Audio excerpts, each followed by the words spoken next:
আমরা দেখব হ্রস্ব ও দীর্ঘ কেমনে লিখতে হয়। তো দেখেন, সর্বপ্রথম হ্রস্ব দীর্ঘ লেখার জন্য একটা দাগ দিতে হবে, সোজা করে একটা দাগ দিতে হবে, যাকে মাত্রা বলে। দেওয়ার পরে এখান থেকে শুরু করে মাঝখান থেকে নিয়ে এটা এভাবে তুলে দিতে হবে।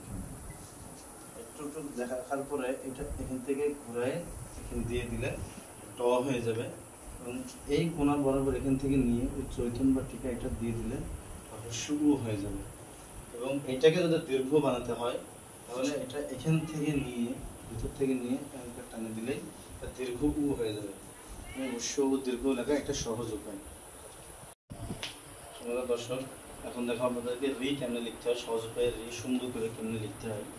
আমাদের সর্বপ্রথম লিখতে হবে রি কেমনে লিখতে হয়। তো দেখেন আমার চকটা কীভাবে ঘুরে সেটা দেখেন। সর্বপ্রথম রি এভাবে লিখতে হবে, এতটুকু সর্বপ্রথম মাথাটা দিতে হবে, দিয়ে এখান থেকে নিয়ে এইভাবে আমাদেরকে রিয়ে লিখতে হবে।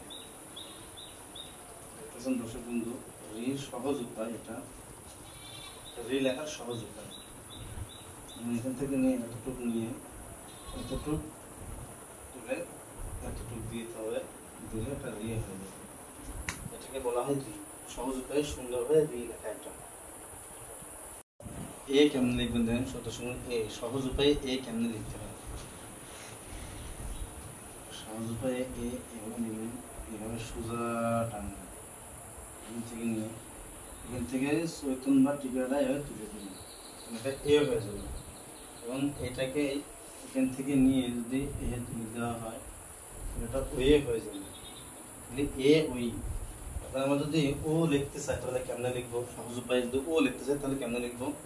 অসুবিধা দেখেন, শুধু ও লিখতে চাই তাহলে সহজ উপায়ে ও এভাবে লিখতে হবে।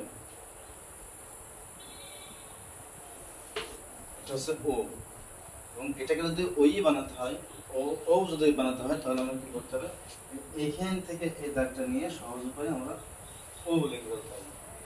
ও ও হয়ে গেল সহজ উপায়ে।